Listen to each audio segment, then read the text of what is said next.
Hello guys, welcome to my YouTube channel. This is लवाट।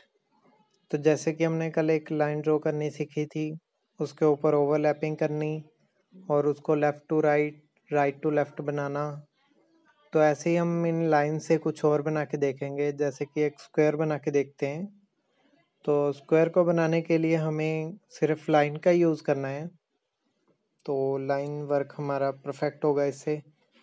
तो top to bottom, left to right, ऐसे आप किसी भी तरह से बना सकते हो इसको, स्क्वायर को। अगर नहीं परफेक्ट आता तो ओवरलैपिंग कर सकते हो इसके ऊपर।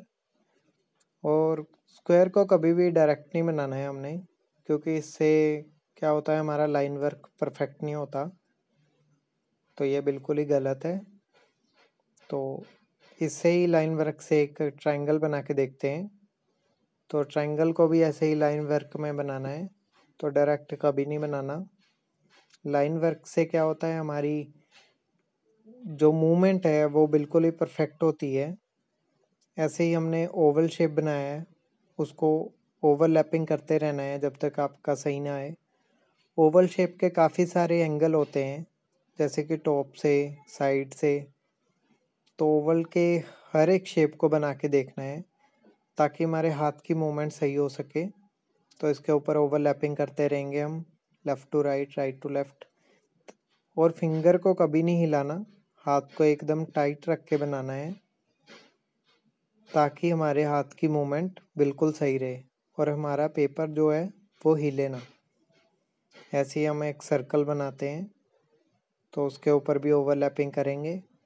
और सर्कल के हम अलग अलग पार्ट बना सकते हैं। ऐसे ही सर्कल को 4 पार्ट में डिवाइड कर लेते हैं। तो ऐसे एक सी की तरह बनाते रहना है ओवरलैपिंग से। और इसके बाद हमको सी को उल्टा कर देना है। तो इसको top to bottom, bottom to top, ऐसे करते रहना है। इसको दोबारा दोबारा से करेंगे ताकि हमारा परफेक्ट आ सके।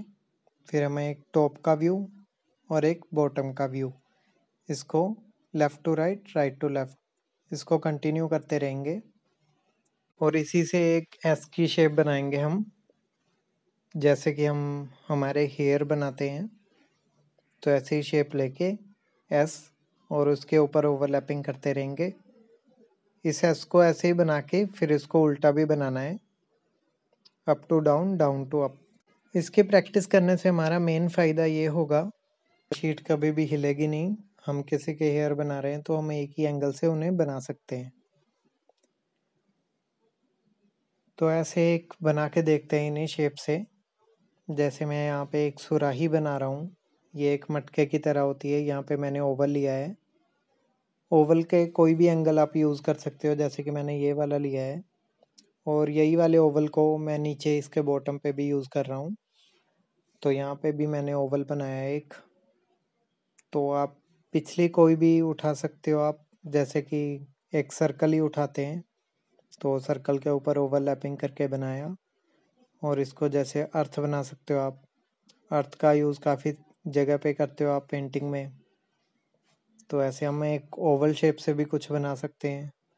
ओवल शेप को लिया, तो ओवरलैपिंग से इसको बनाएंगे ताकि ये परफेक्ट हो जाए। जैसे कि मैंने यहाँ पे एक वेजिटेबल बना दिया है। तो ऐसे ही आप एक और ओवल ले सकते हो अलग से। तो इससे क्या होगा, उसकी साइड चेंज हो जाएगी। तो इसको आप शेड देके इसका एंगल भी चेंज कर सकते हो जैसा भी आप चाहें। तो इसको अंदर से डार्क शेड देके आप इसको लाइट एंड डार्क शेड दिखा सकते हो इसकी इजीली।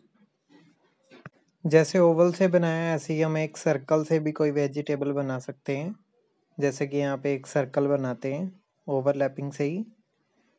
तो इसके ऊपर वो पत्तियाँ वगैरह बना देते हैं, जैसे कि ये टमाटो बनाया है मैंने। या आप किसी भी तरह का कोई भी फ्रूट या वेजिटेबल बना सकते हो इससे इजीली। अलग ओवल शेप लेके हम उसे अलग वेजिटेबल बना सकते हैं, उसमें थोड़ी बहुत डिटेल और देके। जैसे कि इसको एक कैरेट बना रहा हूँ यहाँ पे मैं, और इसके बॉटम को थोड़ा और पतला कर देंगे। जैसे ये वाली शेप है, ऐसे ही हम अलग अलग शेप की प्रैक्टिस करके उससे काफ़ी चीज़ें बना सकते हैं। वो हमारी ड्राइंग में आगे से आगे काम आती जाती हैं।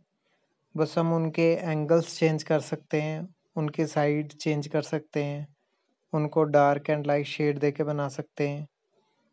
तो हर फिगर जो भी 2D या 3D में हमने बनानी है तो वो इसी तरह से बनती है। आप कोई भी ओवल शेप ले सकते हो, किसी भी तरह का कोई भी फ्रूट या वेजिटेबल बनाने के लिए बस उनकी शेड्स देनी होती है, तो उसी तरह से उनका एंगल चेंज हो जाता है। तो इसको आप 2D या 3D किसी भी तरह में बना सकते हो। वो मैं आपको अगली क्लास में सिखाऊंगा कि कैसे एक लाइट शेड होती है और एक डार्क शेड होती है।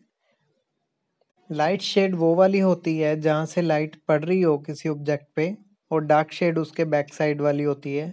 और आप इसमें शेडो देके समझा सकते हो कि ऑब्जेक्ट पे किस साइड से लाइट पड़ रही है या ऑब्जेक्ट हमें किस एंगल से दिख रहा है। ऐसे आप किसी भी ऑब्जेक्ट की 2D या 3D साइड दिखा सकते हो। तो अभी आपको एक टेक्निक बताऊंगा जिससे कि आप सर्कल को इजीली ड्रॉ कर सकते हो। तो सर्कल को बनाने के लिए सबसे छोटी फिंगर को हमें बिल्कुल पेपर के ऊपर हार्ड रखना है और अपनी पेंसिल को बिल्कुल ही लाइट रखना है, और जो पेपर है उसको भी बिल्कुल ही लाइट रखना है ताकि पेपर को इजीली हम मूव कर सके नीचे से। और इसको बिल्कुल ही लाइट ऐसे कि पेपर पूरा घूम जाए। तो फिंगर को यहीं पे रखेंगे और इसको धीरे धीरे घुमाते जाएंगे। पेपर को ऐसे ही बिल्कुल भी हिलने नहीं देना है इधर उधर। तो ऐसे हम इजीली एक सर्कल ड्रॉ कर सकते हैं। तो इस टेक्निक से आप बिना किसी कंपास के कोई सर्कल ड्रॉ कर सकते हो। हमें सर्कल का यूज़ काफ़ी जगह पे करना होता है जहाँ पे कई बार हमारे पास कोई कंपास या कुछ नहीं होता, तो ऐसे हम इजीली कोई सर्कल ड्रॉ कर सकते हैं।